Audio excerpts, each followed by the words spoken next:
Hi everyone, let me reintroduce myself. I am Angeli Dub, the person behind Life in Progress. Unfortunately, Tagalog na nga pala yung podcast ko.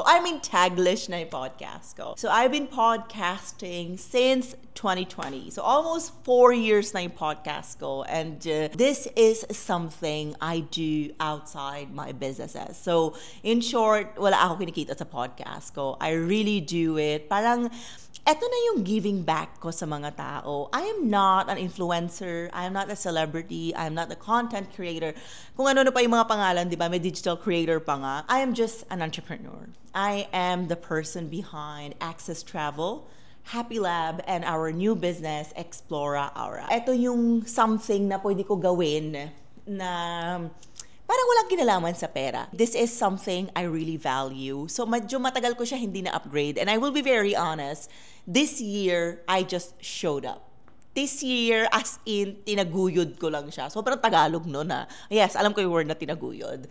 But showing up every single day and being consistent is more important kaysa yung, alam nyo yung kumikita ka sa lahat ng bagay, pagod na pagod ka, tapos hindi ka naman masaya. So even I just showed up this year, I'm still happy. So ngayon, ina-upgrade ko tong podcast, video podcast na tayo.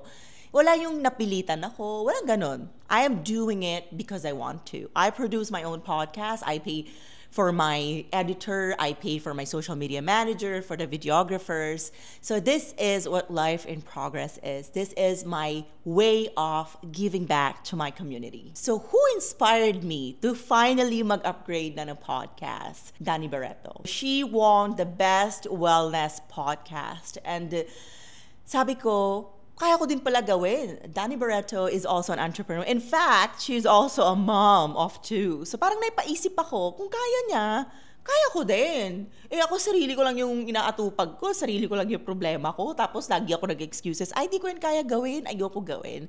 So she inspired me. She pushed me na lumabas sa comfort zone ko. In fact, nag-message ako sa kanya, sabi ko, hello, hindi tayo close. I just met you once. I just want to let you know na I am so inspired sa work mo and I'm so proud of you.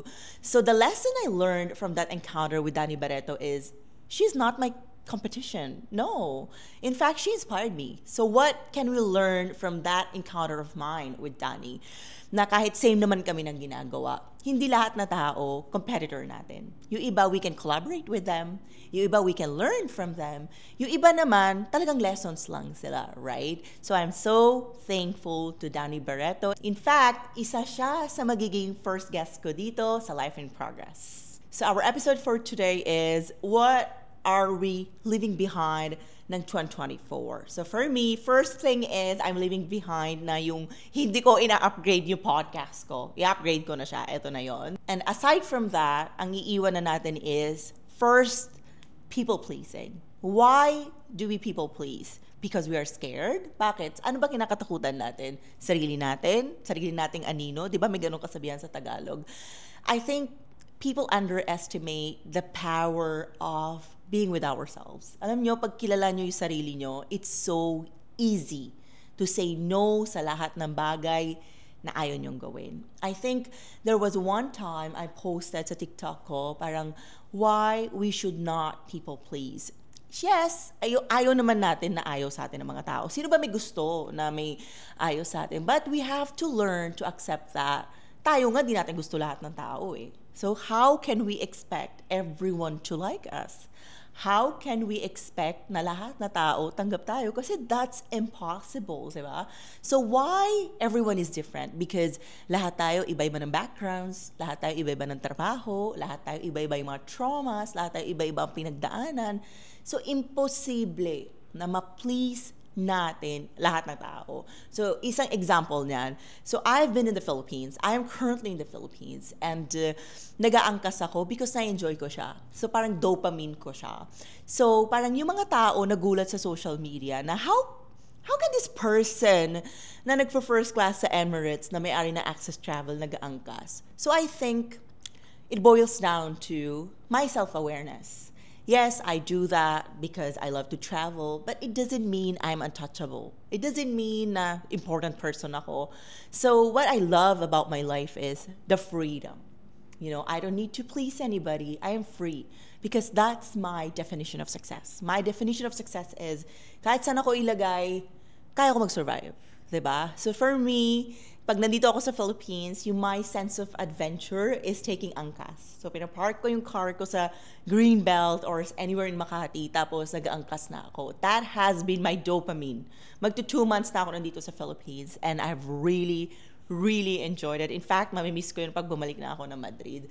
So, sino nga ba yung piniplease nyo? Takot ba kayo sa sarili nyo or yung ibang tao? So, learn how to love your own company. Learn how to celebrate your own success. Yes, other people can be your audience, but your first audience is yourself. So, paano ba tayo pwede mag-start ng journey na hindi tayo mag-people please? Travel. Yun lang ang share ko. If you are not capable of traveling now for whatsoever reason and your own responsibilities na meron kayo, so hindi nyo alam paano yung sisimulan, you can start your journey na matuto kayo kumain mag-isa, manood ng sine mag-isa. Full feeling siya. Hindi siya nakakatakot at all. Number 2 naman is very important. Your finances. Yung pera mo. Dapat alam mo this year na 2024, saan mo ginastos yung pera mo? Or if hindi mo alam, okay lang. Dapat planado na yung pera mo for next year.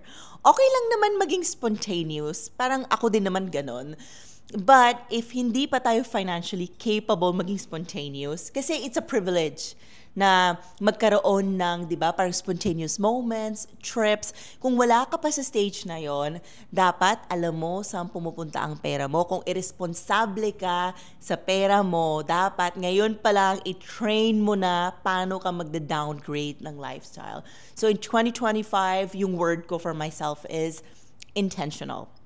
Do things because gusto mo. Bilin mo yung mga bagay kasi gusto mo. Hindi porket sinabi ni gantong artista, pinost yung pabango, sinabi ni gantong influencer, bilin niyo yung gantong bag. You always need to compare. Kaya ko ba bilhin yan? I-compare mo yung finances mo dun sa bracket ng kinikita nung mga nakikita nyo sa social media. Hindi kasi pwede lahat na nakikita natin sa social media, add to cart natin, di ba?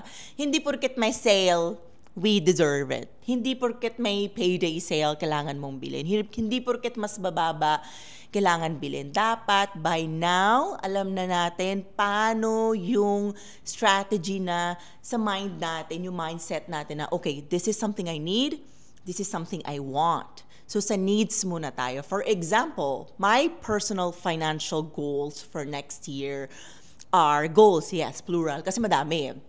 Number 1, magda-downgrade ako ng lifestyle. Like, magda-downgrade talaga ako. Kasi the last 2 years, binigay ko na yun sa sarili ko to enjoy material wealth.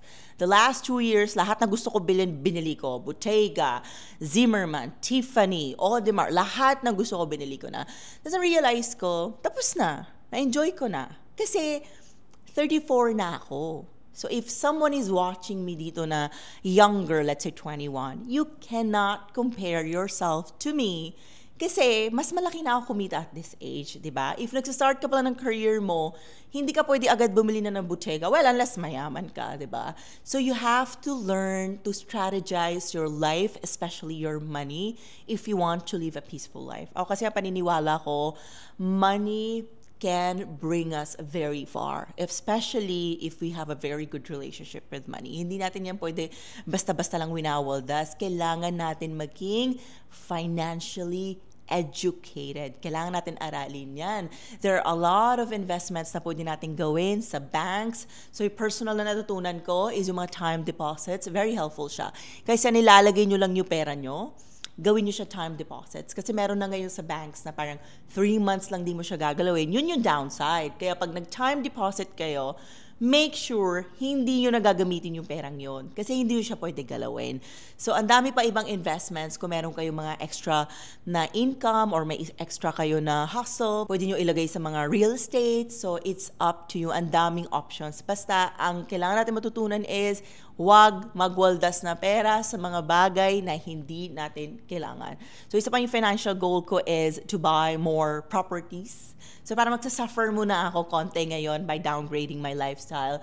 Para 5 years from now, makikita ko yung tumataas yung value ng mga properties. So those are my goals. And of course, hindi na yung bibili na magagandang gamit just because I deserve it. Birthday ko, anniversary ni Access, malaki kinita namin. Wala nang ganon. Matanda na ako. Kailangan ko ng matutunan na hindi everyday is self-care or self-indulgence day. And the last one is perfection. It doesn't exist, guys. Maniwala kayo sa akin. Walang perfect oras, walang perfect na tao, walang perfect na moment. Those things hindi nag-exist mga yon. At least for me, probably for other people, nag-exist siya. Yun yung natutunan ko after traveling to 137 countries na akala ko mapaperfect ko yung life ko, mapaperfect ko yung finances ko, mapaperfect ko yung values ko, lahat mapaperfect ko, akala ko hindi siya nag-exist. I learned that nung nakatira na ako sa Madrid, nung nakita ko yung ibang dimension ng world, ibang perspective na paano ka tumira sa ibang mundo, 'di ba? Na hindi na siya parang Philippines. Dito kasi parang feeling ko, though personal observation ko lang 'to ha, I could be wrong. Dito kasi parang lagi tayong may hinahabol. Dito parang physical, kailangan perfect tayo, mag-gain ka lang konti ng weight, parang ang tingin sa'yo, ang laki mo na, ganyan, tinatanong ka, o bakit ka naging ganyan? So parang lagi tayo may dalang pressure, 'di ba? So don't let perfection keep you from starting, creating, or just, be authentic. Because there is no perfect time. Nobody is perfect. Nothing is perfect. Trust me, I can guarantee you. If you're waiting for the right time, ay nako, baka wala na. Ma-deads na tayo by that time. Kakaantay na perfect moment. So live your life. Be present. So to sum it up, stop people-pleasing. Nobody's perfect. Keep your money safe. Enjoy it. Don't be like super kuripot kasi wala din kayo mararating noon. So yung pera should be enjoyed. You need to have a relationship with money para ma-enjoy yung life nyo. Minsan, yes, kailangan natin magtiis because wala tayong mararating kung hindi tayo willing magtiis, di ba? We need to be resilient. Kailangan natin magtiis, kailangan natin minsan kip-kipin kung may gusto tayong bilhin to have a better future, di ba? Maraming tao, akala, yung businesses ko, minana ko, mayaman kami. I was raised by a very humble and hardworking mom because my dad died no 13 years old ako. Kaya parang ang dami ko na pinagdaanan sa buhay. And eto yung 3 lessons na masishare ko sa inyo. So yun lang for today's episode. Thank you so much for watching. I hope you liked my first ever episode. Syempre mag-i-improve pa ako, no? Trial pa lang to para matapos natin yung year na maayos because I'm so excited to upgrade my podcast, learn from all of you, and of course, keep on innovating as a person and as a podcaster. Please don't forget to follow us on Instagram, Life in Progress PH, and you can also watch this episode on my YouTube. Just search for Angeli Dub of Access Travel.